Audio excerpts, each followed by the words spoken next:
know that feeling? You're deep into a complex project. Maybe it's a huge deadline at work or, a creative goal that just feels miles away. And you hit the wall. The engine just stalls. And that little voice in your head, that really corrosive voice, starts asking, will this even matter? Should you just scrap the whole thing and quit? It's that unavoidable friction point, isn't it? It happens in any long-term effort. It's that moment where all the discipline you've built up just smashes head on with the raw emotional reality of how exhausting it is to keep going. Exactly. And that exact moment of, internal chaos is what we are dissecting today. Yeah. We've been handed the journal excerpts from the artist Hilarion. And we're focusing specifically on day 54 of his year-long commitment, the Art is Life project. And this project is such a fascinating study in constraints. I mean, it's built on this really strict discipline. Dinga has to sit down every single day for a full year for exactly 10 minutes and just let the canvas reflect whatever his current state is. No planning? No planning. It's a pure journey of intuition, not perfection. There's no editing, just expression. So our mission today is to unpack the story behind day 54, smiling inside the chaos. We're going to explore how this one frantic 10-minute burst of creativity became this visceral metaphor for finding resilience right when you feel the most lost. Okay, so let's jump straight into the canvas for day 54.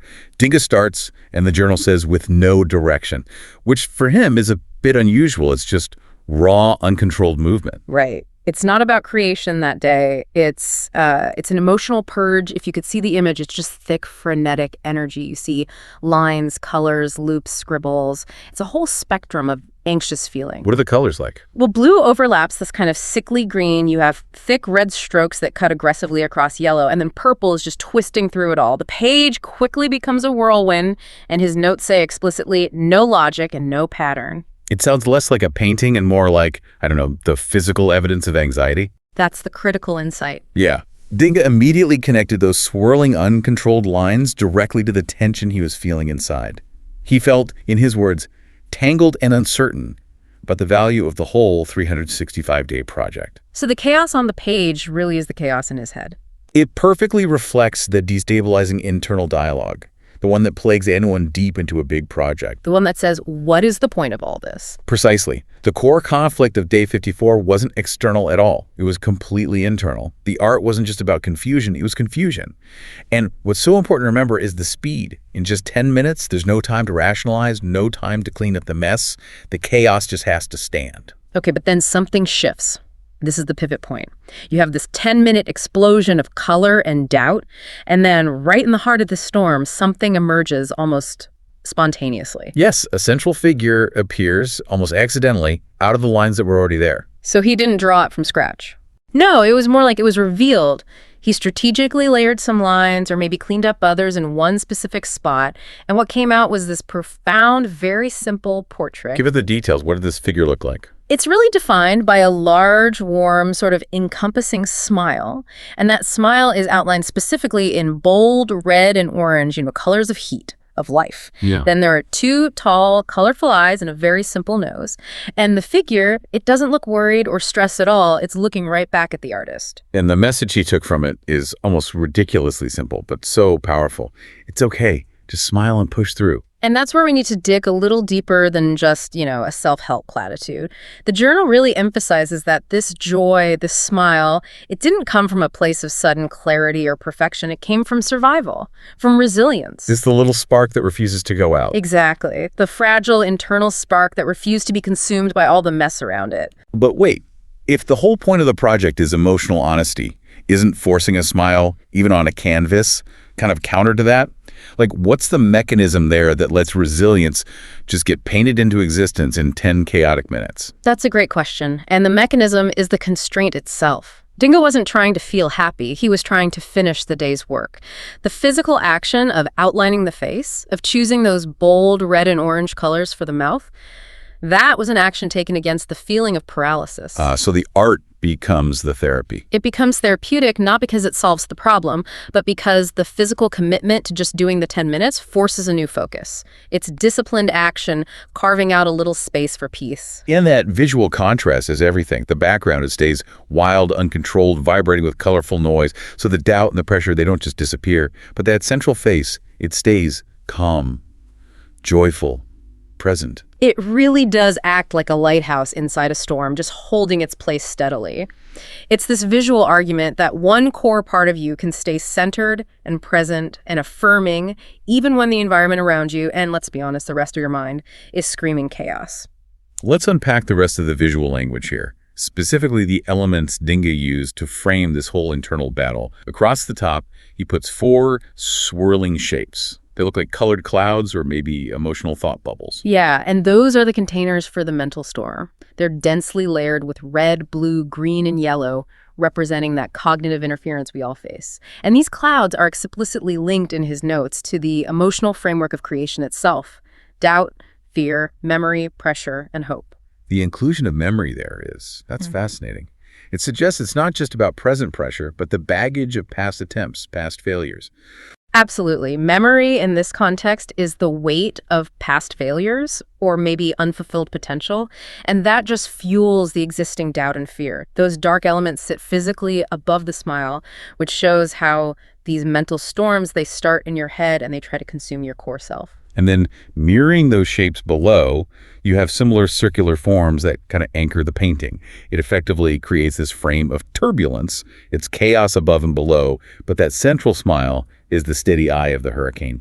It's a masterful structural argument, really. The struggle is the environment, not the self. Now, to connect this one piece, day 54, to the whole art is life journey, we have to talk about the gold signature. His ritual. His signature ritual, yeah. It's in almost all his work, and on day 54, he places it almost as an act of affirmation. And we know that for Dinga, gold is never just a decoration. Never. It carries 5 very specific concepts for him. Gold represents identity, legacy, light, perseverance, and fundamentally the value of the journey, not the result.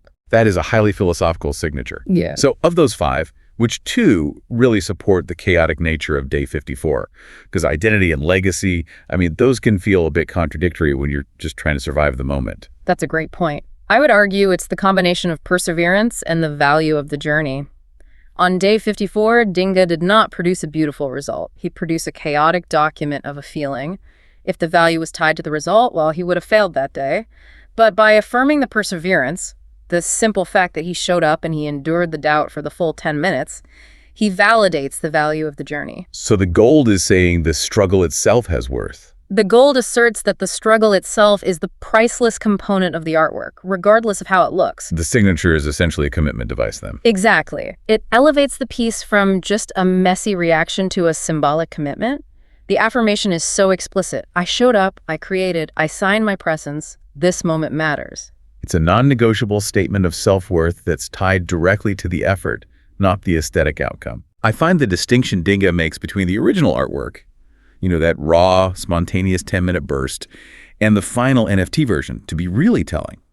He noted that in the final framed format, the chaos actually started to seem intentional, and the smile felt stronger. That's the beautiful transformation of perspective that you only get with completion. When you're inside the storm, it's just terrifying noise, but once you've survived it and you frame it by calling it the final NFT version, the storm suddenly looks like a deliberate, powerful design choice.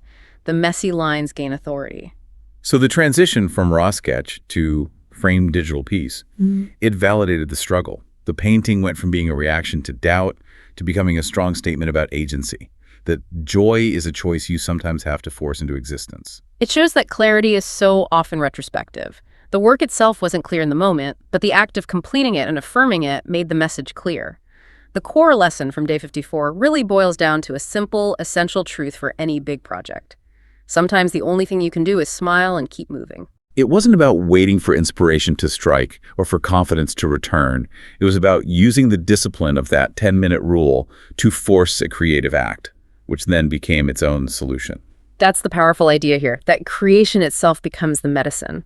When your mind is swirling and your ideas feel tangled, the physical acts, showing up, breathing, drawing, signing in gold, those are the actions that lead to that spontaneous, centered moment. The creation is the bridge. The creation is the bridge between chaos and clarity. When that smile spontaneously appeared, Dinga won the day. So to summarize our deep dive, we've seen how Dinga's rigid discipline, that 10-minute rule, it provides the structure needed for emotional honesty to actually come to the surface. And this process lets him transform that raw internal conflict into a kind of resilience, which is then anchored by these symbolic affirmations like the gold signature. Day 54 is just powerful proof that even when you start with nothing but overwhelming doubt, the simple, committed act of showing up can reveal a strength you didn't even know you had. And that idea of affirmation brings us to our final thought. Hilarion Dinga defined the value of this chaotic work by the very deliberate act of signing it in gold. He was affirming his perseverance, his presence in that moment of crisis. And that leads us to a question for you. If your own dedicated efforts, that challenging project you're grappling with right now, had a symbolic signature that represented its inherent value, reflecting the effort and not the final outcome, what material or symbol would you use to affirm your presence in the chaos? That's something to ponder as you navigate your own creative marathon.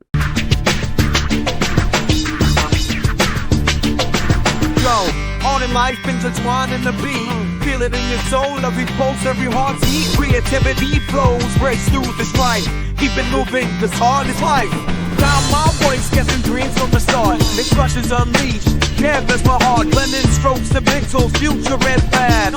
Art's eternal, long as our passions last. Rapping with them, looking through the dance of ink. Telling stories, making bonds, putting you in sync. Each brush, every beat, a nail